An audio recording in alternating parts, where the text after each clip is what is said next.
friends. Well, the weather is getting pretty warm outside, so I don't know about you guys, but my family has been spending a lot more time outdoors. We've been going to the playground, we've been going to my son's baseball games, going on hikes, and I love that the weather's getting nice and warm. However, there is one thing that I don't really like that comes out when the weather gets warm. You know what that is? Bugs.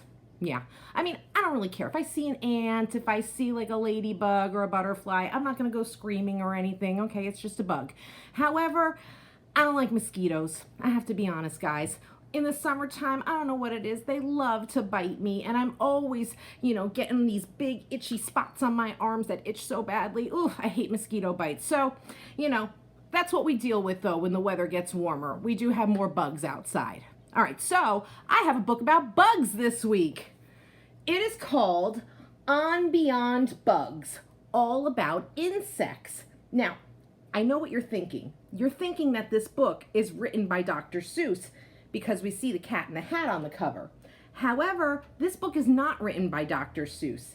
It's actually written by Tish Rabe with illustrations by Aristides Ruiz, and this is part of a series of books that are using characters that are created by Dr. Seuss to give us great information, okay? And this is all done with permission from the Dr. Seuss family, okay? Because you can't just use one of their characters without getting permission, okay? And it's part of the Cat in the Hat's Learning Library, but it's not written by Dr. Seuss, okay? Actually, the lady that wrote this book, Tish Rabe, she visited our schools years ago, okay? I don't think you guys were at the school then. I believe this was back in like 2015, 2016.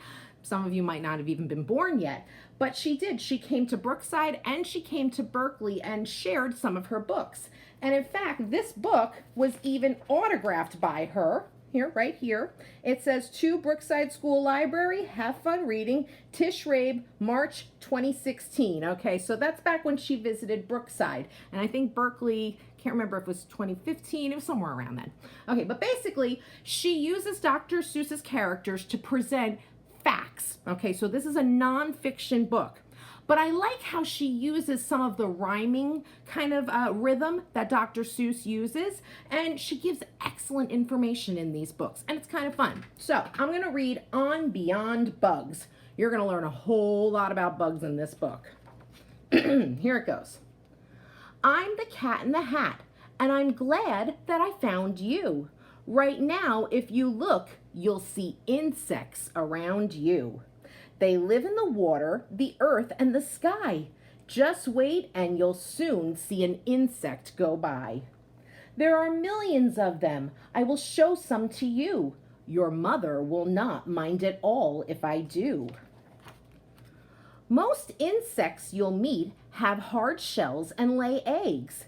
They have wings and can fly, and they all have 6 legs. That's right, all insects have 6 legs. Spiders aren't insects. This news couldn't wait. Instead of 6 legs, every spider has 8. All right, so a lot of the times we think spiders, we'll call them a bug. They're not bugs, they're not insects. They are arachnids, which are a different type of animal. And spiders have 8 legs, whereas insects have 6. Okay, that's a very important difference. If you look at an insect up close, you will see that its body's in parts and each insect has 3. First the head, then the thorax, and here at the end is the longest part, which is called the abdomen. Okay, so all insects are divided into 3 parts. There's the head, the thorax, which is the middle part, and then the abdomen, which is the third part. Insects cannot see all the things that surround them, so they each have 2 feelers to touch what's around them. An insect has feelers on top of its head. Some look a lot like a thin piece of thread, while others look much more like feathers instead. We wish we had feelers, but we don't have any. You can also call feelers by this name, antennae. Watch an insect and see all the things that it does. Some can swim, jump, or crawl. Others chirp, flash, or buzz? Birds and frogs look for insects in order to eat them. So insects work hard to make sure they don't meet them. Some, like this wasp, have bright colors that say, "Don't come near me, I'll sting you, so just stay away." This moth's wings are colored to look like the tree it is. Excuse me, let me read that part again. This moth's wings are colored to look like the tree it is resting upon so that no one can see it. All right, so this moth blends into the tree. Do you know what that's called when an animal can blend in with the area around it? We call that camouflage, okay? That's a way that animals can protect themselves by blending in with the area around that, so that way predators, like birds or frogs, can't find them and eat them. This spittle bug sits and he spits out a bubble. It's wet and it's cool and can save him from trouble. For when he's all covered in bubbly foam, if a hungry bird comes, it thinks, nobody's home.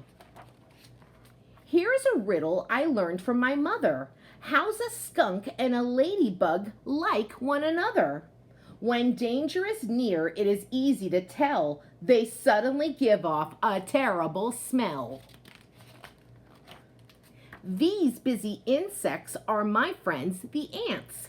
They like to eat seeds, other insects, and plants. Ants are so strong they can lift things that weigh over 10 times their weight, and they do it all day. So if you were as strong as an ant, you would see you could lift up 10 cats in tall hats easily. Watch these honeybees, and I'm sure you'll agree that these bees are as busy can be.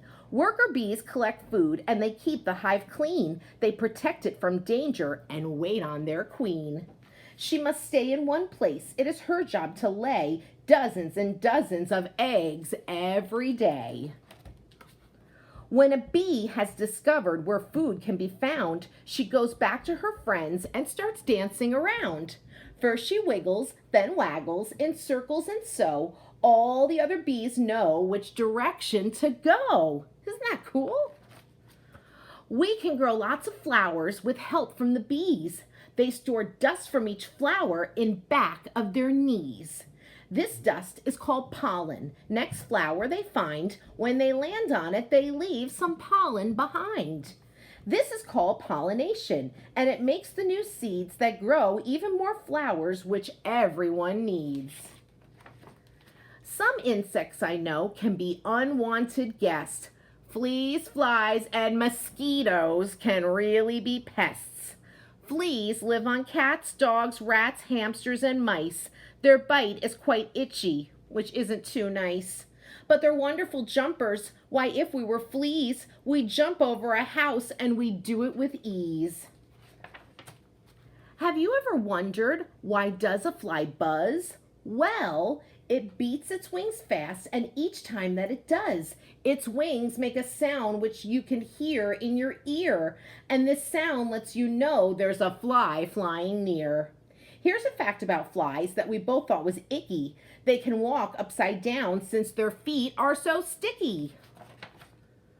I don't think mosquitoes are very polite. When they're hungry, they land and they sting when they bite. I know, because I get stung by them all the time. But it's only the female mosquitoes that do. Male mosquitoes will never come bothering you. Well, then I guess it's the female mosquitoes that keep biting me. Caterpillars do something you might think is strange. They start out as one thing, then one day they change. Some spin a small house on a branch just like this, and this home that they make is called a chrysalis. If you watch it, you'll see when a few weeks go by, it turns into a beautiful new butterfly. Here's a quick fact that we both thought was neat. Butterflies can taste their food with their feet. On warm summer evenings, you may see the light of fireflies flashing off on in the night.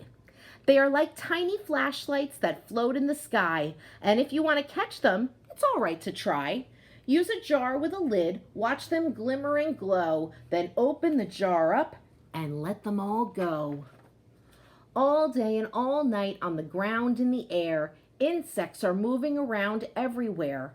It's important for us to keep learning about them. The world that we know couldn't go on without them. The butterfly, ladybug, ant, and the bee make everything better for you and for me. All right, and then in the back of the book, we have a glossary, which is really like a dictionary. It gives us some of the important vocabulary that we learned in the book. And then they also give us a bunch of different other books we can look at for more information about bugs. All right, so that is On Beyond Bugs, all about insects. Well, friends, I hope you learned a lot about bugs, and maybe when you go outside this weekend or this week, you'll encounter some bugs. And now you know a little bit more about them. Have a wonderful week, everybody.